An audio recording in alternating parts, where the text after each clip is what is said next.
saya nyatakan Partai Gema Bangsa, Partai Gerakan Mandiri Bangsa resmi berdiri.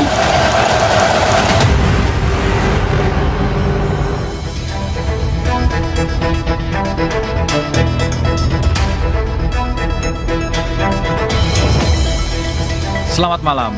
Di tengah kejenuhan bahkan tingkat kepercayaan publik terhadap partai politik yang cenderung turun, selalu ada pihak yang mencoba peruntungan politik dengan mendirikan partai baru. Mengapa ini terjadi dan bagaimana kalkulasinya? Inilah Satu Meja The Forum, Partai Baru, Order Baru, Siapa Perlu. Bersama saya, Yogi Nugraha. Sudah hadir di studio Kompas TV malam ini tokoh-tokoh muda yang memberanikan diri mendeklarasikan partai politik. Ada Sahrin Hamid, Siap. Ketua Partai Gerakan Rakyat. Selamat malam, Bung Sahrin. Malam. Ada Mas Ahmad Rafiq, Ketua Umum Partai Gema Bangsa. Betul ya? Betul sekali. Selamat malam. Selamat malam Mas Yogi. Ada juga, kalau ini partai baru tapi sudah dapat peruntungannya, sudah masuk Ya. kabinet. Namanya Mbak Ratu Ratna Damayani atau Mbak Mia. Ketua DPP Partai Gelora Indonesia. Selamat malam, Mbak. Selamat malam, Assalamualaikum. Waalaikumsalam warahmatullahi wabarakatuh. Rekan-rekan sekalian. Nah, saya undang juga ini harus hadir yang namanya Adi Prayitno. Ini pengamat politik yang selalu ngegas, yang selalu memprovokasi apa itu demokrasi dan partai politik. Saya langsung ke Mas Rafiq dulu. Selamat dulu partainya sudah dideklarasikan. Terima kasih. Tapi kenapa buru-buru langsung Prabowo Subianto bahkan mengusulkan memberikan Nobel gitu? Saya berpikir ini nggak mau keringetan kayaknya Mas Rafiq. Pengen langsung tahu-tahu langsung nyantol ke ya kan Langsung ke aman, langsung figur aman. yang sudah berkuasa. Gimana Mas Rafiq? Ya ini kan soal kepentingan kebangsaan kan. Kepentingan kebangsaan. Negara ini kan begitu besar kan. Indonesia ini begitu luas. Kalau pemimpin itu hanya satu periode, sesungguhnya apa sih yang bisa didapatkan dari satu periode itu? Jadi untuk menguji seorang pemimpin itu dia mendapatkan hasil dari apa yang dicita-citakan, ya setidak-tidaknya butuh waktu 10 tahun, 2 periode. Dalam artian asta cita yang selama ini diperjuangkan oleh atau yang dijalankan oleh Pak Prabowo itu setidak-tidaknya bisa dirasakan. Misalkan pemberantasan kemiskinan, soal pemberdayaan ekonomi. Kita lihat MBG. Kalau MBG ini tidak dijalankan selama 10 tahun pasti nanti akan mengalami persoalan-persoalan yang sangat berat. Jadi kita perlu memberikan kepimpinan pemimpin itu dalam waktu yang cukup. Kalau seandainya pemilu ke depan itu Pak Prabowo sudah 2 periode, pasti Partai Gema Bangsa belum menentukan sikap. Nah, karena ini baru 1 periode ya kita berikan kesempatan dalam konteks itu. Jadi buat Partai Gema Bangsa itu tidak sedang mencoba-coba untuk mengusulkan seorang pemimpin, tetapi justru kita memberikan kesempatan itu. Yang kedua, kita juga ingin membebaskan sebuah pola pikir yang selama ini bahwa capres ini pasti ditransaksikan. Partai-partai itu kan pasti akan sangat sibuk memilih dan memilahkan. Nah, kalau dari awal sudah ditetapkan, berarti Partai Gema Bangsa akan fokus untuk memperkuat konsolidasi, memperkuat jaringan dalam rangka proses pemenangan itu. Di sisi yang lain kami juga tidak mau lagi terganggu atau diganggu di tengah jalan soal pilihan-pilihan itu. Karena namanya partai politik itu kan kepentingannya beraneka ragam. Kalau dari awal sudah kita tetapkan ini calon presidennya, maka semakin mendekati Bukan calon lagi tapi sudah jadi presiden kan? Untuk yang periode yang kedua. Untuk periode yang kedua. Jadi kalau sudah ditetapkan, konsolidasi politik itu akan semakin kuat. Saya tidak membayangkan kalau itu di tengah jalan begitu tidak memenuhi ekspektasi seluruh pengurus atau seluruh anggota, pasti centang berenang. Ada yang keluar, ada yang berdiam diri, ada yang tidak peduli. Nah, dengan positioning memberikan dukungan di depan itu artinya kita mempertegas arah. Oke, kalau Partai Gema Bangsa sudah langsung ke Prabowo Subianto, presiden saat ini, paling tidak ada sumber daya yang aman lah, kira-kira begitu anggapan saya.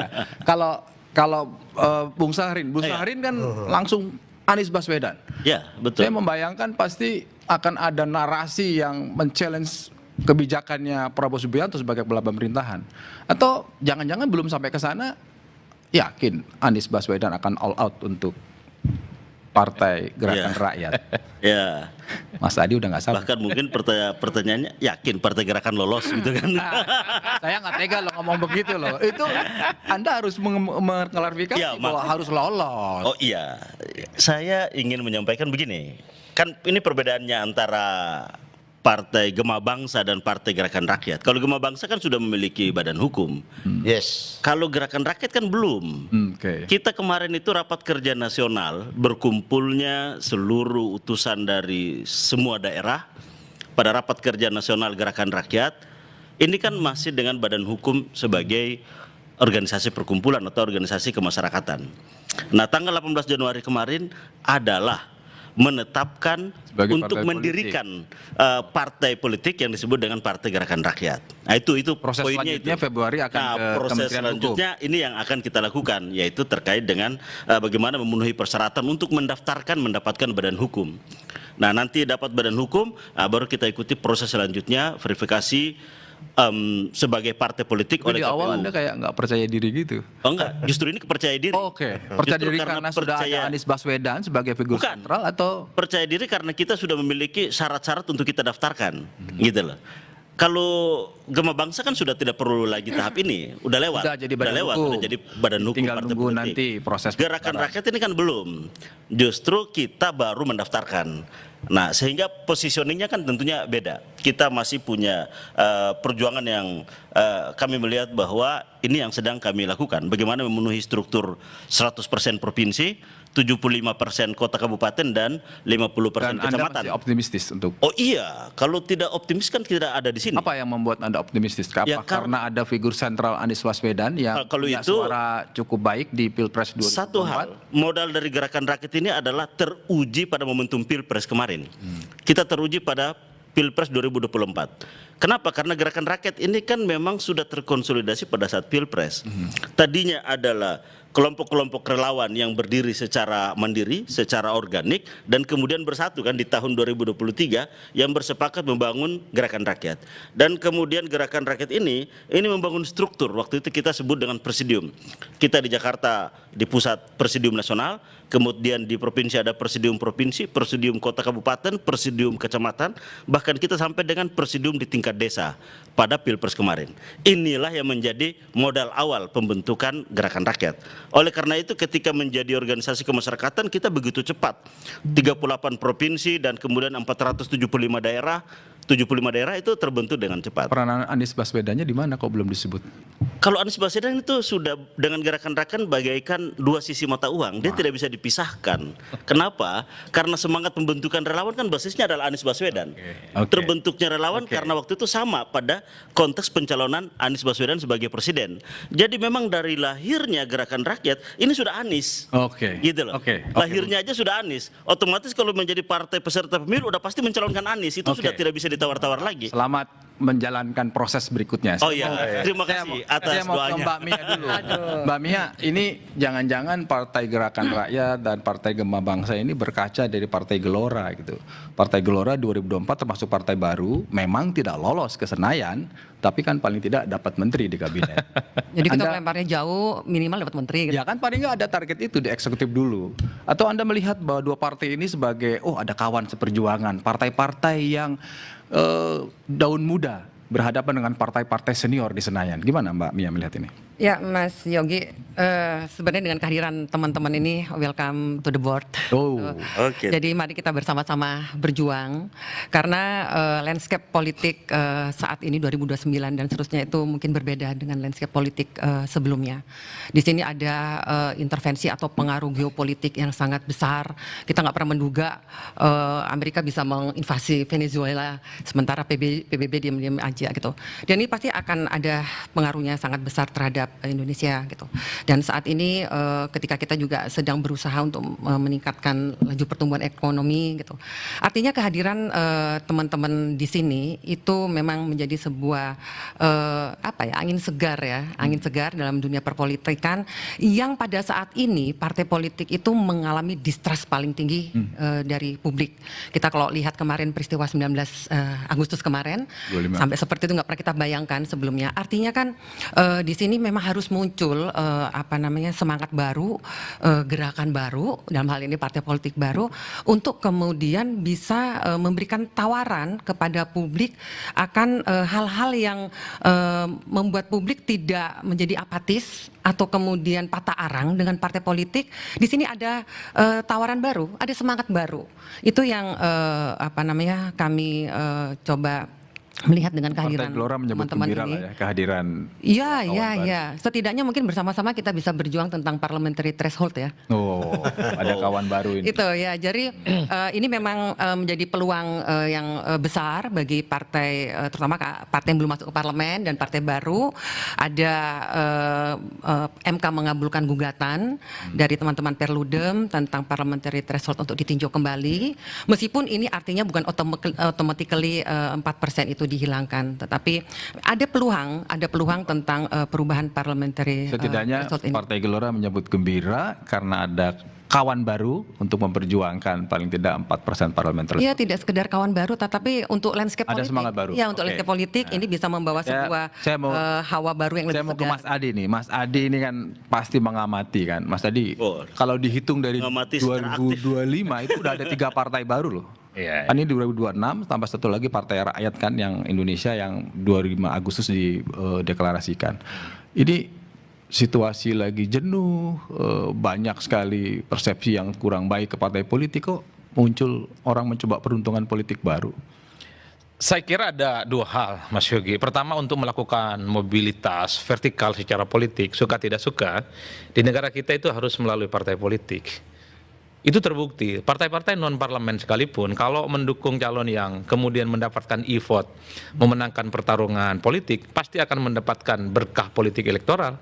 Kawan kita misalnya partai Mbak Mia ini, sekalipun tidak lolos ke parlemen, barokah elektoralnya luar biasa. Ada 2 amin lah minimal. Begitupun dengan partai-partai non-parlemen. Itu yang saya sebut sebagai satu-satunya mobilitas vertikal secara politik, itu adalah melalui partai.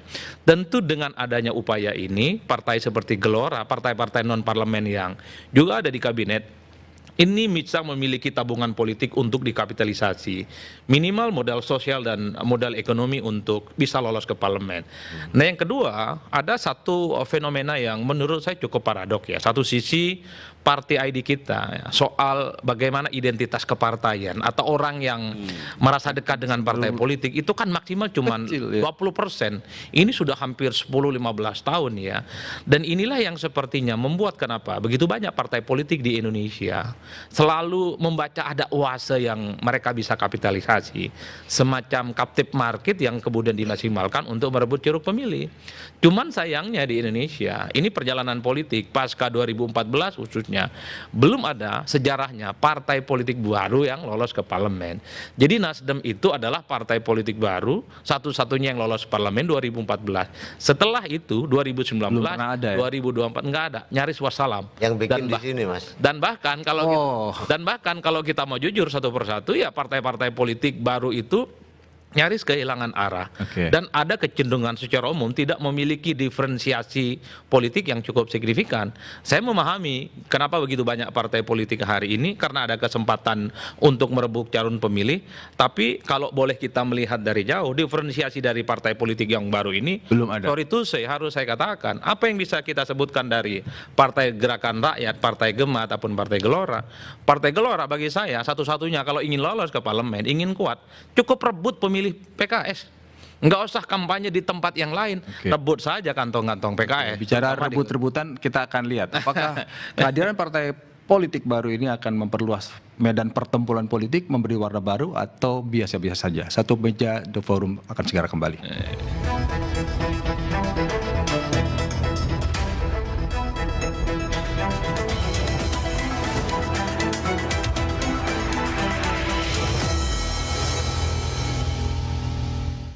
Partai baru dibutuhkan kalau partai itu punya visi misi yang berbeda gitu dari partai-partai yang sebelumnya ada. Pastinya kalau secara bernegara itu pasti butuh. Kenapa butuh? Karena kita butuh suara-suara baru, isu-isu baru tentunya. Karena kan ada banyak banget misalnya partai yang old school. Sejauh ini aku masih sih kalau percaya mah dengan kondisi yang saat ini dengan marak-maraknya korupsi gitu, aku rasa daripada menambahkan partai politik baru, kenapa kita nggak bedah partai politik aja yang ada? Untuk saat ini sulitnya untuk mempercayakan partai politik daripada ada menciptakan partai baru gitu ya. Lebih baik partai-partai yang sudah ada ya maksimal lagi kinerjanya gitu. Untuk saat ini aku kurang percaya sih sama partai politik. Aku kurang setuju karena kalau kayak penambahan partai baru bikin crowded ya.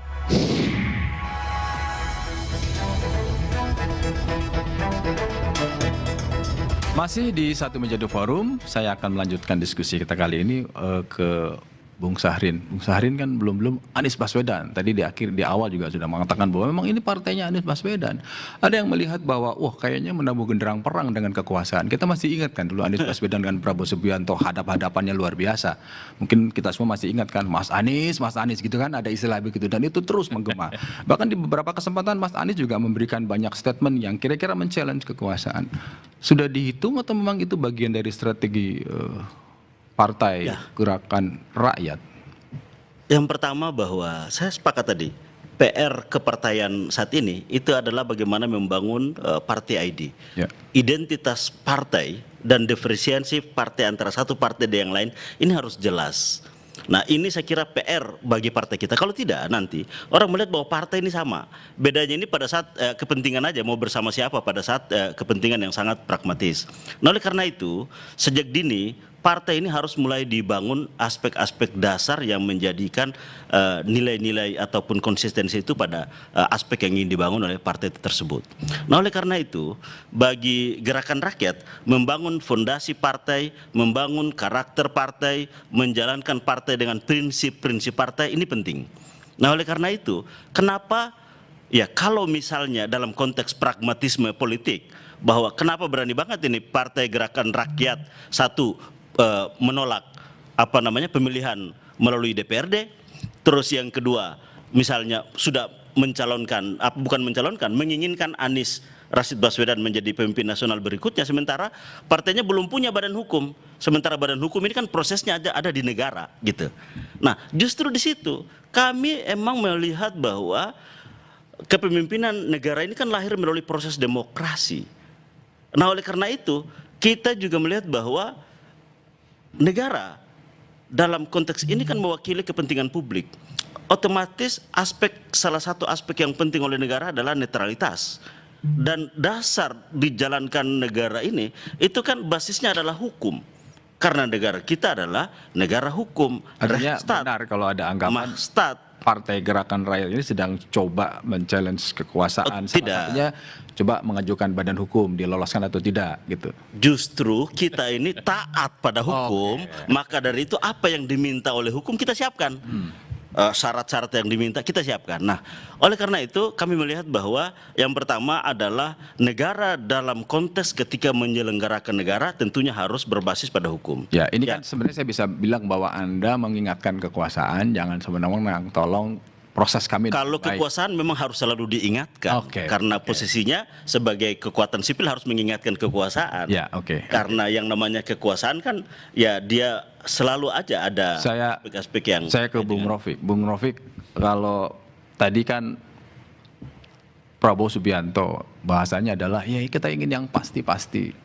Saya membayangkan nanti akan ada narasi yang berseberangan tanda kutip ya antara Gema Bangsa dengan Gerakan Rakyat. Ya, tapi buru-buru memilih Prabowo Subianto itu ada yang bilang itu kok gampang sekali kayak nggak mau berjuang atau kapok udah 3 ke 4 partai ini sehingga pengen udah pasti aja dah. Bukan begitu. Tadi kan kalau begini juga nggak apa-apa. Di awal tadi kan sudah kita sampaikan. Ini soal kebangsaan ya. Dan kalau kita lihat memang apa yang sudah dilakukan oleh Pak Prabowo dalam ketika setelah dilantik hingga saat ini, beliau ini kan menunjukkan terus komitmennya soal kebangsaan itu, soal kerakyatan. Beliau itu tidak tidak terlalu mengedepankan dengan sanjungan. Misalkan MBG itu kan selama ini kritiknya sangat luar biasa kan. Ini buang-buang uang, katanya efisiensi segala macam. Tapi Pak Prabowo itu menempatkan bahwa MBG ini bukan soal program yang instan, ini soal investasi kemanusiaan ini, untuk sumber daya manusia yang unggul. Tidak ada negara maju kalau SDM-nya ini tidak dibangun, dan MBG itu adalah salah satu jalan. Kita bisa lihat bagaimana Jepang ketika habis dibombardir Hiroshima, lululantak segala macam. Yang dilakukan Jepang pertama kali adalah sumber daya manusia. Nah, Indonesia dalam konteks ini kan dalam segala aspek itu kan sangat tertinggal. Beliau menyadari betul bahwa yang harus dibangun adalah sumber daya manusia. Yang kedua, beliau sangat concern terhadap pendidikan. Bagaimana revitalisasi sekolah itu dibangun di mana-mana dan itu tiada henti. Beliau sangat fokus soal investasi kemanusiaan ini. Ini tidak instan dan beliau tidak ingin dipuji soal itu. Ini kan satu hal yang menurut saya sangat penting. Saya ini kan orang yang lahir dalam dunia pergerakan yang ada dan melihat sosok Prabowo ya. ini konsisten ini penting sekali untuk kepentingan publik. Ada komitmen soal Jadi, itu. sebetulnya lahirnya Gema Bangsa ini karena melihat inspirasi Pak Prabowo perlu didukung atau gini, Gema Bangsa itu ada 3 hal. Yang pertama adalah soal kemandirian. Kemandirian itu menjadi sangat penting karena kita melihat apapun dalam konteks kebangsaan kita hari ini itu sangat tidak independen. Dalam konteks berpolitik misalnya, kita lihat bagaimana oligarki, cukongisme, ownership, semua itu merajalela. Nah, saya ini kan melahirkan banyak partai. Saya berkontemplasi, jika saya mengulangi perilaku politik partai-partai yang ada hari ini, nggak ada gunanya partai baru. Maka kami bikin satu konsep namanya desentralisasi politik. Selama ini seluruh kebijakan politik itu sifatnya top down. Oleh Partai Gema Bangsa, kami kembalikan semua ke bawah. Sudah waktunya nih negara yang begini besar itu melahirkan tokoh-tokoh besar di daerah masing-masing. Yang tidak titipan, yang bukan karena keluarga si A atau si B. Nah, dengan desentralisasi itu mereka punya otoritas penuh. Pusat hanya merestui.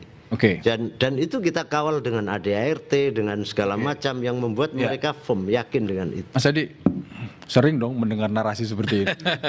Setiap 5 tahunan ada kan, tapi prakteknya partai yang harusnya jadi tempat kaderisasi, tempat menggemblengkan ideologi, tapi hari ini lebih kepada pragmatis, jadi instrumen elektoral.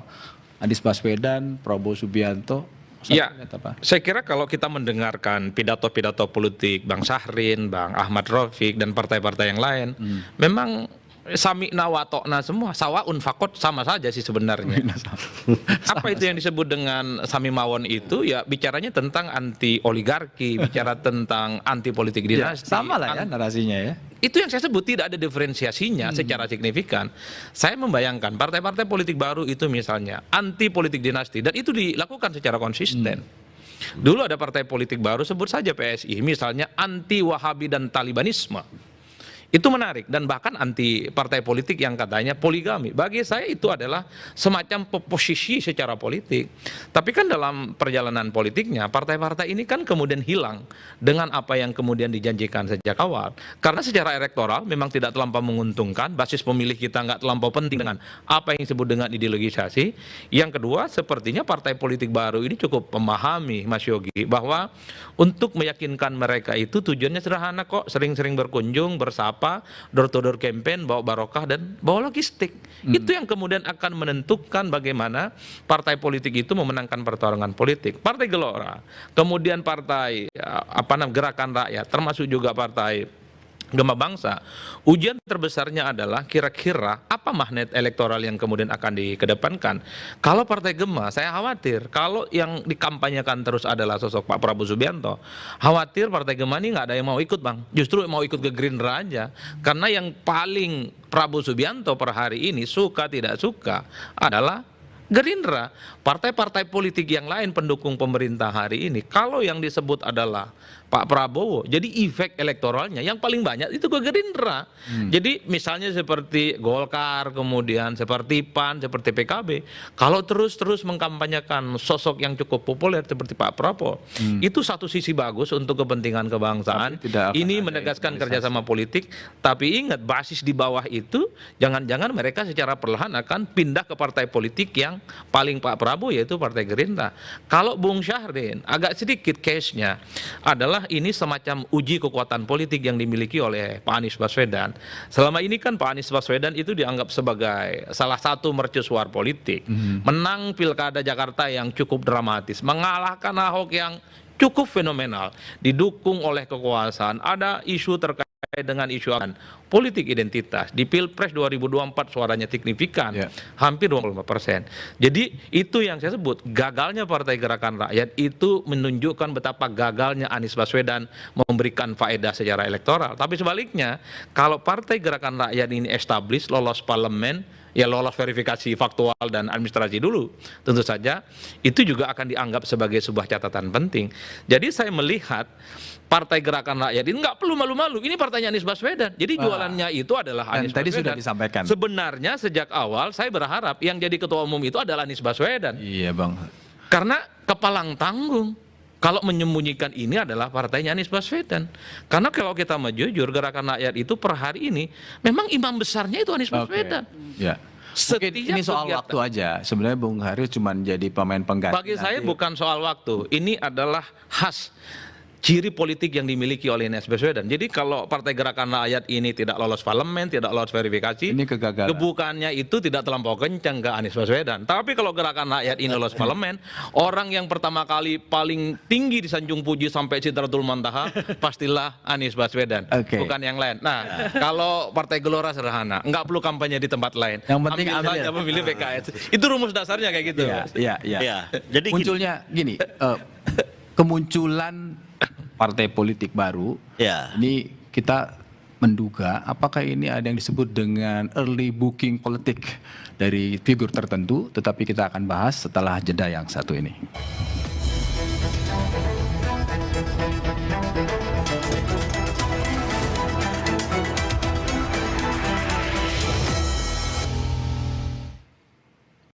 Masih itu menjadi forum. Saya akan melanjutkan diskusi yang tadi sempat Bung Syahrir agak penasaran. Tapi saya ke Mbak Mia dulu. Pengalaman Partai Gelora 2024. Pakai figur, 2024 kan. Pakai figur sentral Pak Prabowo Subianto atau yang lain dengan 1,3 juta suara pemilih kan? Ya, justru kita waktu itu mendukung dan bekerja keras untuk memenangkan Pak Prabowo. Jadi sama ya kan menggunakan figur sentral Pak Prabowo. Cuma bedanya dengan Partai Gema Bangsa belum jadi. Iya beda Mas Yogi gitu. Kita 2024 itu benar-benar menggunakan semua daya upaya Partai Gelora. Justru kita kemudian mendukung Pak Prabowo sebagai capres dan kita menyebut diri sebagai koalisi yang paling bisa dipercaya. Dan kalau kita mengingat ketika Pilpres 2024 bisa dibilang Bang Fahri mungkin jadi sansak kali ya, yang pasang badan untuk melakukan komunikasi publik dan bahwa diganjar dengan bahwa pasangan Pak Prabowo dengan wakil presiden itu pada saat itu adalah sebuah cara yang paling efektif untuk kita melanjutkan rekonsiliasi politik dan kita menghilangkan atau sangat meminimalisir adanya polarisasi yang sebelumnya terjadi dari sejak Pilkada DKI 2017, kemudian Pilpres 2019 gitu. Itu kan terjadi polarisasi yang sangat tajam dari atas sampai ke bawah. Dan ini menjadi sebuah ancaman disintegrasi yang sangat potensial di tengah geopolitik yang sedemikian rupa. Nah, Gelora melihat ada sebuah peluang untuk merekatkan itu, antara lain ya kita dukung Pak Prabowo dan kita melanjutkan rekonsiliasi itu dengan mencalonkan Pak Gibran menjadi cawapres Pak Prabowo. Gitu. Luar biasa yang sudah dikerjakan Partai Gelora. Dan Bang Fahri, pasang badan untuk Pak Gelora pasang badan. Jadi sansak tadi disampaikan Pak Fahri Hamzah. Tapi Dan itu sebenarnya belum lolos seperti dikatakan belum oleh lolos ke Senayan. Mas Ahmad Raufik, ini juga untuk kepentingan kebangsaan begitu kan, begitu. Belum lolos ke Senayan ini, ya ini mungkin kita bisa bahas di diskusi ini. Ini juga kami juga mengingatkan kepada teman-teman partai baru ini tentang Kepada adanya- mereka berdua ya. Iya, kepada Mas Raufik Nasihat, dan Mas Sahid. Nasihat. Bukanlah, ini justru senior lah ini ya, gitu Mas Raufik. Ini juga ada Mas Adi tentang parliamentary threshold yang tadi sudah saya sebutkan, adanya pengabulan gugatan oleh MK yang parliamentary threshold 4% itu kemudian bisa ditinjau kembali, dan sekarang bolanya sebenarnya ada di DPR. Apa mungkin? Masih Iya, berharap. bolanya di DPR. Hati-hati dengan istilah ditinjau kembali. Jangan-jangan tapi bisa begini. 6-7% itu ya. Iya, tapi Mas Adi begini, kan kita udah lihat ya kemarin fenomena Agustus ya, itu kan tidak pernah kita bayangkan ya, ada masa yang sampai berani melakukan, ya ini kita semua juga nggak setuju ya, ada penjarahan kepada anggota dewan yang hanya dilihat di TV mereka joget-joget, meskipun latar belakang jogetnya mungkin tidak berniat ngece ya, tapi sedemikian rupa itu bisa menstimulasi publik gitu. Menjadi semacam pembenaran kepada publik atas ketidakpercayaannya lagi publik kepada dewan atau partai politik yang sekarang ada di parlemen. Oke. Nah, ini kan juga harus kita cermati bersama. Ini bukan persoalan ini letupan biasa. Ada hal-hal yang sesuai dengan keinginan publik tapi tidak terpenuhi sehingga kemudian muncul seperti itu. Kita nggak bisa ngelihat seperti itu. Seperti awal tadi saya mengatakan bahwa landscape politik itu nggak pernah bisa sama. Setiap pemilu landscape politiknya berbeda. Dan ini ada hal-hal yang di luar kebiasaan atau nggak pernah terjadi sebelumnya terjadi. Ini mesti kita harus cermati bersama. Kalau DPR misalnya tetap kekeh tentang peninjauan kembali PT 4% atau ambang batas 4% ini, dan tetap kata Mas Adi malah dinaikkan, hati-hati. Kita mungkin nanti tinggal penonton ya Mas Rafiq ya, Bang Sahrin ya gitu. Artinya loh, ini ada sebuah kita melakukan evaluasi, introspeksi kehidupan berpolitik kita begitu. Sebenarnya kan semua yang ada di Republik ini berhak untuk berkumpul, menyampaikan pendapat, mencoba memberikan solusi atas semua kegalauan publik lewat dan partai itu kan politik. selalu ada tantangan di tiap zamannya kan, artinya Iya. bahwa Partai Gelora mengajak serta Partai Gerakan Rakyat dan Partai Gema Bangsa untuk memperjuangkan itu. Saya ke Mas Adi. Aku boleh tambahin dikit lagi? Boleh dikit tapi aja. Mas Adi dulu ya? Iya, saya ke Mas Adi dulu Ya, aja. karena begini, ini yang mungkin nanti Mas Adi bisa ngomentarin ya.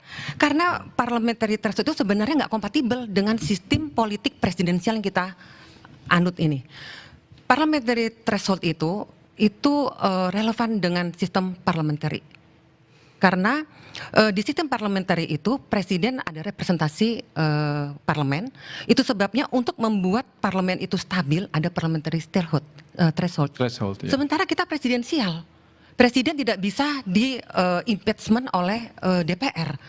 Jadi parliamentary threshold ini sebenarnya tidak kompatibel, tidak matching dengan sistem politik yang nanti ada.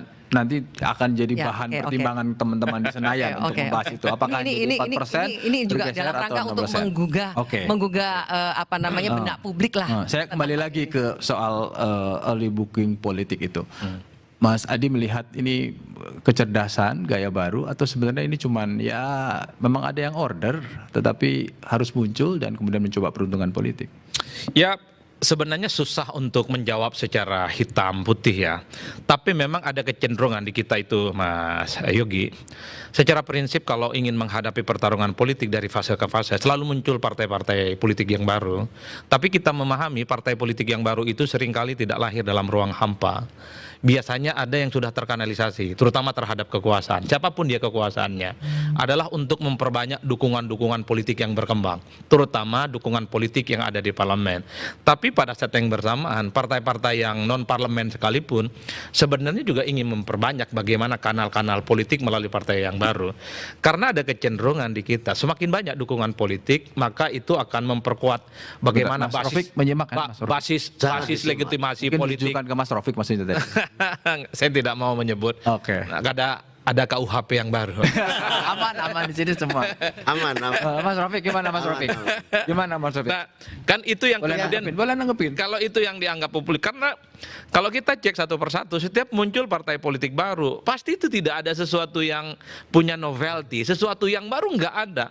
Kalau tidak ikut yang berkuasa, pasti dia memilih di luar kekuasaan. Sesuatu yang baru itu adalah satu sikap yang dia tidak punya inline terkait dengan cantolan-cantolan politik yang kemudian berkembang. Secara itu saya Bang Rafiq, harus saya katakan, apa yang menarik dari Partai Gema?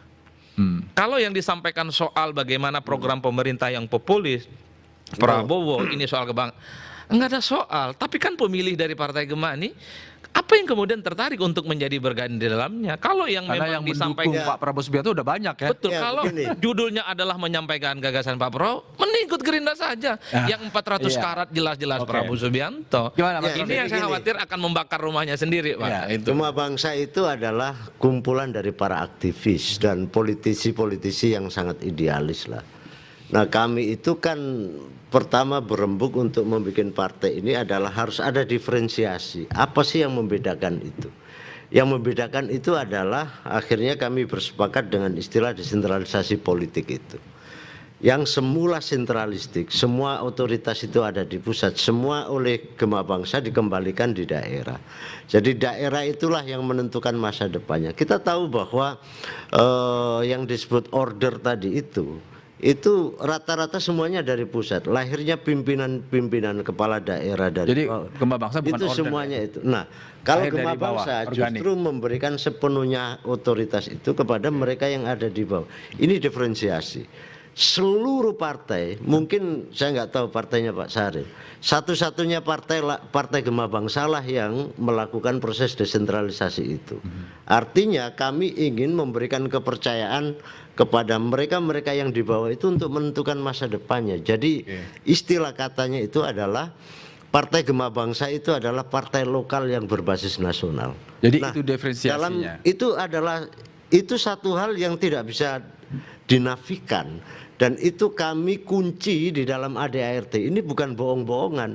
Saya sebagai aktivis politik ya dan sebagai politisi, kalau hanya sekedar mencari kekuasaan, pasti saya tidak bikin partai. Kalau sekedar mencari kekuasaan, tetapi justru kami ingin membuka ruang baru, arah baru, memberdayakan Ruang demokrasi aspirasi. secara substansial dengan cara desentralisasi itu.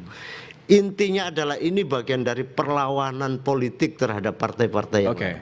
Dan buat Gema Bangsa besok mau menang mau kalah nggak penting. Oh, kalau yang penting ini adalah bagian kalau dari Ibu ikhtiar sentralnya politik. sudah presiden dan punya Nah, sumber daya kalau yang soal luar biasa, kayaknya presiden, jangan khawatir kalah ya. Soal presiden itu kan begini, ini adalah soal pilihan di depan nih, yang tidak boleh mengganggu proses konsolidasi politiknya Gema Bangsa. Jadi keputusan soal capres oke, selesai di sini. Kami Proses taruh di Gema sini, Bangsa. kami menata diri nih soal konsolidasi desentralisasi. Oke, Mas Rafiq. Ya. Nah, kalau tadi disampaikan Sehari sedikit. tahan dulu. Kita harus jeda. Oh, iya. Satu meja The Forum akan kembali setelah yang satu ini. Iya, iya. Berarti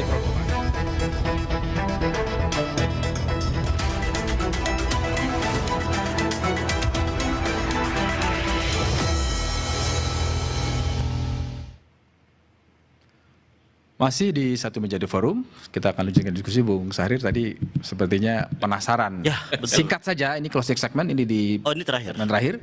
Apa yang ini Anda sampaikan bahwa Anda berbeda dengan Gema Ya, Bangsa? yang pertama, kalau Gema Bangsa baru mencanangkan desentralisasi, di Gerakan Rakyat ini seluruh kepemimpinan tingkat wilayah dan daerah semua berbasis musyawarah, bukan penunjukan langsung dari atas. Artinya bahwa mereka menentukan sendiri kepemimpinan di semua tingkat. Nah, ini mungkin dalam persepsi, dalam perspektif Gema Bangsa tadi yang disebut dengan desentralisasi yang akan dilaksanakan. Bagi Gerakan Rakyat, saya kira itu sudah dilaksanakan. Termasuk memilih figur sentral Anies Baswedan juga musyawarah. Kalau itu kan sudah sejak dari 2023. Sejak Ormas ya, Sejak Ormas Oke. sudah, dan dasarnya kan dari basis pemilih Anies kan. Oke. Yang kedua terkait dengan tadi. Singkat Kalau saja, singkat. ya, singkat. Yang pertama kalau Anies kan sudah jelas ujian ujian elektoral ini kan pernah dilakukan. 124,9% atau 25% atau sekitar 40 juta. Yang belum teruji kan Gerakan Rakyat. Nah, oleh karena itu rapat kerja nasional kemarin, Gerakan Rakyat mencanangkan program yang disebut dengan Pantas atau Panca Tuntas. Apa itu? Yang pertama adalah menyelesaikan legalitas partai. Yang kedua adalah kapasitas, mengupgrade seluruh kapasitas fungsionaris maupun kader. Maka kita kemarin melaksanakan kelas kader yang diisi oleh 700. Ini akan kita lakukan, kita menargetkan kader itu 100.000 kader. Yang ketiga adalah popularitas. Ini bagaimana agar kita masuk ke 50% popularitas di antara partai politik. Yang keempat adalah elektabilitas. Ingin juga sudah teruji di tahun ini elektabilitas kita. Kita ingin menargetkan 1 juta KTA untuk Gerakan Rakyat. Dan yang terakhir adalah tentunya bagaimana publikasi dan aspek yang terkait dengan dukungan terhadap program. Nah, Panca Tuntas ini yang saat ini sedang dikerjakan oleh wilayah, oleh daerah, oleh cabang, bahkan oleh rakyat Indonesia. Sudah terakhir tadi kita akan ke Mbak Mia. Mbak Mia, apa yang ingin disampaikan dari Partai Gelora sama partai baru kedua partai ini? Atau Anda melihat bahwa ini ada ancaman jangan-jangan ceruk politik Anda akan diambil juga oleh Gema Bangsa? Enggak lah, kita sama-sama berjuang. Kita sama-sama berjuang, sama-sama membawa menu-menu apa namanya harapan yang mungkin bisa memberikan solusi dari kegalauan publik. Tapi yang jelas, partai politik itu sesungguhnya adalah sebuah industri pemikiran. Ini yang selama ini mungkin sudah menjadi sebuah hal yang tidak tampak terlihat di dalam kancah perpolitikan kita. Jadi partai politik itu sesungguhnya adalah industri pemikiran dan politisinya itu adalah pemikir. Ini literasi, kemudian intelektualitas ini yang selama ini tidak dipertunjukkan, tidak ditunjukkan oleh para politisi. Manuver dalam politik itu suatu hal yang suatu hal yang ada, tetapi bukan berarti itu yang paling besar. Tetap yang dituntut bagi politisi adalah kemampuan dia berpikir, kemampuan dia menganalisa, kemampuan dia mengekstrak apa yang menjadi penderitaan rakyat, apa yang dibutuhkan rakyat. Itu yang akan terus dikerjakan oleh Partai Gelora. Yang kemudian harus dituangkan dalam undang-undang yang dibikin di DPR kalau mereka menjadi parlemen. Dan Bang Yogi, sekali lagi juga kami ingin menyatakan bahwa ini sebagai partai baru, Mas Rofik dan Bang Sahrin, ini banyak hal yang memang harus kita koreksi ya, atau mungkin kita apa namanya benahi bersama. Jadi perjuangan untuk menjadi peserta politik itu kan mulai dari administrasi, lolos sebagai peserta politik. Nah, jadi peserta politik aja suatu hal gitu. Saya justru atau kami justru apa namanya mengharapkan ya semua warga negara yang membutuhkan partai politik ya udah jadikan aja peserta politik. Persyaratan administrasi tetapi jangan yang sekarang yang terjadi ini kan undang-undang politik partai politik di Indonesia ini paling kencang banget gitu. Mas Rofik, yakinkan kita bahwa kehadiran Partai Gema Bangsa bukan orderan dari kekuasaan tapi memang lahir organik dari keprihatinan. Satu hal yang pasti bahwa ujung tombak Partai Gema Bangsa itu adalah para elit politisi-politisi di daerah. Jadi mahkota politiknya Gema Bangsa itu adalah desentralisasi politik. Dan partai ini lahir, terbentuk itu karena desentralisasi politik. Bukan akan seperti yang disampaikan oleh kawan Sahrin tadi. Jadi ini sudah kita jalanin. Bagaimana mereka berinisiatif membangun budaya mereka, ekonomi mereka, segala macam program yang ada yang sifatnya kedaerahan. Partai Gema Bangsa akan melahirkan pimpinan-pimpinan di tingkat lokal secara masif yang itu akan tumbuh, berkembang dan demokrasi akan berjalan dengan baik. Mas Rofik, itu yang bisa saya sampaikan. Kita semua nanti akan menanti bagaimana kiprah partai-partai baru. Mas Adi, terakhir Mas Adi, singkat padat. Order dari siapa? Sudah tahu. Kalau soal order yang mengorder adalah diri kita sendiri. Nggak ada order dari siapa. Terima kasih. Saya ke Mas Adi. Mas Adi menyebut ini musim semi partai politik dan sebagainya. Masih melihat itu sebagai bagian dari rutinitas saja tiap 5 tahunan menjelang pemilu atau ada hal baru yang Mas Adi lihat? Singkat saja. Ya bagi saya kawan-kawan yang bikin partai politik baru ini cukup rasional dan cukup realistis Mas Yogi. Karena suka tidak suka kalau punya mimpi untuk berkuasa dan menjadi kekuasaan di negara kita, wajib hukumnya dari partai politik, calon presiden, kemudian anggota dewan termasuk juga kepala daerah. Ini yang saya sebut sebagai rezim partai politik.